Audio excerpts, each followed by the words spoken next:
सन 2050 भारत के 3 बड़े शहर जहां कभी करोड़ों लोग बसा करते थे आज पूरी तरह से इतिहास बन चुका है। India's fourth largest city has experienced its heaviest rainfall in more than 100 years. There are reports coming in of a Category 5 cyclone making landfall in Mumbai.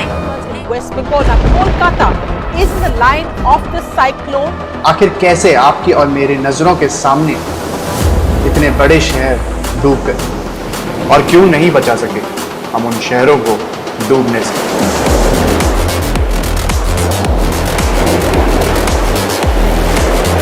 Hello guys, मैं हूं श्रीकांत तुली और अगर आपको मेरी बात पर यकीन नहीं होता है तो मेरे साथ इस वीडियो में एंड तक जरूर बने रहिए।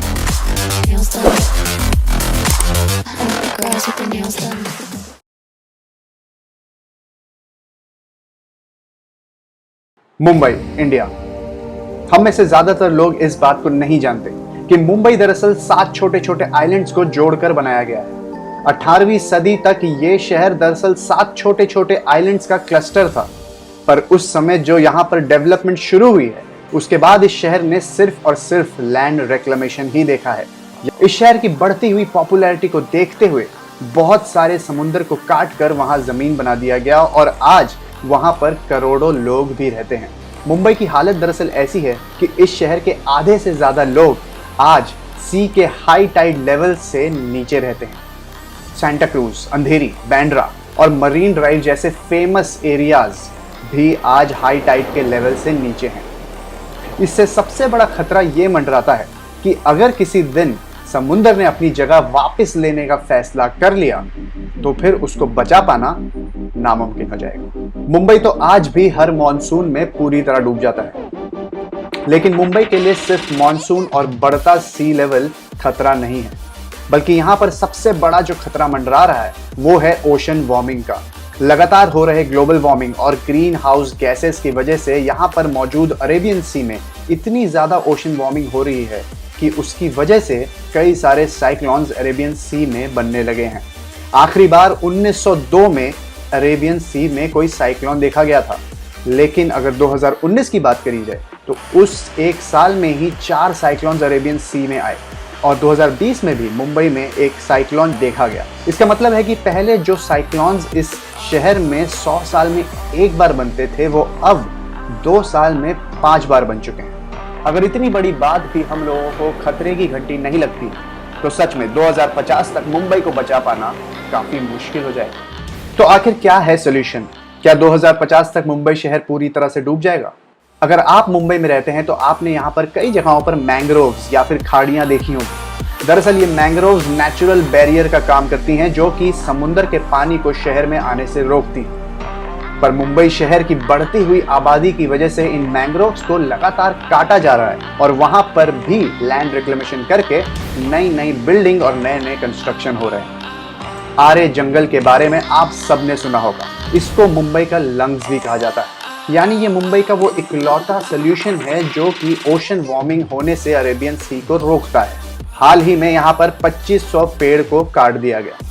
इसका मतलब है कि हम सिचुएशन को बेहतर करने की जगह उसको बद से बदतर किए जा रहे हैं और इसका यही कारण है कि हमको कोई फर्क नहीं पड़ता। हर साल मुंबई डूब जाता है पर हमको कोई फर्क नहीं पड़ता, लेकिन नेचर को फर्क पड़ता है और 2050 तक किसी भी एक दिन इस शहर में एक कैटेगरी 5 का सुपर साइक्लोन आ सकता है जिसके साथ अरेबियन सी भी अपने हाई टाइड पर होगा और तूफानी बारिश की वजह से ये शहर डूब जाएगा और फिर से अपने उस पुराने वाले ज्योग्राफी पे रिटर्न कर जाएगा। यानी मुंबई एक बार फिर से 7 छोटे छोटे आइलैंड्स का क्लस्टर बन जाएगा। इस शहर में रहने वाले हर एक इंसान को ये फ्लड इफेक्ट करेगा और हर किसी को मुंबई शहर छोड़ के हमेशा के लिए जाना पड़ जाएगा। मैं इस वीडियो के थ्रू मुंबई शहर में रहने वाले लोगों को डराना नहीं चाहता, क्योंकि सोल्यूशन इसका आज भी हमारे पास है। आज भी हमारे पास 30 साल हैं। हमको करोड़ों अरबों रुपए लगाने पड़ेंगे उस एक तूफान, उस एक सुपर साइक्लोन से बचने के लिए। पर क्या हमारे देश की इतनी स्ट्रांग इकोनॉमी है कि हम सिर्फ उस एक सुपर साइक्लोन से बचने के लिए मुंबई में करोड़ों खर्च कर सकें? चेन्नई, इंडिया। इससे पहले कि मैं चेन्नई की बात करूं, मैं आपको थोड़ी सी जानकारी देना चाहता हूं धनुषकोडी गांव की, जो चेन्नई से लगभग 500 किलोमीटर दूर है। ये एक वेल पॉपुलेटेड गांव हुआ करता था जहां पर एक खुद का रेलवे स्टेशन भी था। लेकिन 1964 में आए चक्रवात तूफान ने इस पूरे गांव को एक झटके में तबाह कर दिया। ये चक्रवात तूफान कितना खतरनाक था इसका अंदाजा इस बात से लगाया जा सकता है कि एक 6 डब्बों का ट्रेन जब पाम्बन ब्रिज से गुजर रहा था तो एक झटके में उसको इस तूफान ने समुद्र में फेंक दिया और उसमें बैठे सभी 200 लोग मारे गए। आज इस धनुषकोडी गांव में कोई भी नहीं रहता है। मैं इस धनुषकोडी गांव की बात इसलिए कर रहा हूं क्योंकि चेन्नई का क्लाइमेट भी इसी तरह एक्सट्रीम है। इस शहर में सुनामी भी आती है, साइक्लोन्स भी आते हैं, बाढ़ भी आते हैं और यहां तक कि ड्राउट भी आते हैं। लेकिन ये सब तो नेचुरल डिजास्टर्स हैं। चेन्नई को सबसे बड़ा खतरा है मैन मेड डिजास्टर से। 2015 में आए चेन्नई के बाढ़ को शायद हम सब जानते होंगे। अगर चेन्नई वालों की बात मानी जाए तो वहां इतनी तेज बारिश हो रही थी कि कुछ मिनटों में एक 6 फुट का आदमी भी उस पानी में डूब जाएगा। चेन्नई 2 दिन तक पूरी तरह पानी में डूबा रहा। 18 लाख लोग इस बाढ़ में बेघर हो गए। साइंटिस्ट की मानी जाए तो चेन्नई में बाढ़ इतनी आसानी से नहीं आती है, लेकिन शहर से पानी का जो बाहर निकलने का रास्ता है वहां पर इतने सारे इंडस्ट्रीज और इतने सारे रेसिडेंशियल एरियाज कंस्ट्रक्ट कर दिए गए हैं कि पानी को बाहर निकलने का कोई रास्ता ही नहीं मिला और इस वजह से चेन्नई शहर डूब गया। आज भी वहां कंस्ट्रक्शन रुका नहीं है। CAG auditor general of India ने चेन्नई में 2015 में आई बाढ़ को एक मैन मेड डिजास्टर घोषित किया था। यहाँ के क्लाइमेट की सबसे अजीब बात यह है कि 2015 के बाढ़ के बाद लगातार 3 साल 2016, 17 और 18 यहाँ पर बारिश ही नहीं हुई।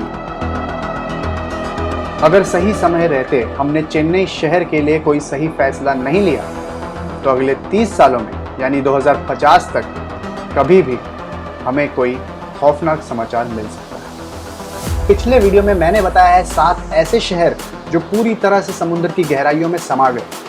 सिर्फ 300 साल पहले एक पोर्ट रॉयल नाम का शहर एक झटके में पूरी तरह से समुद्र में डूब गया था।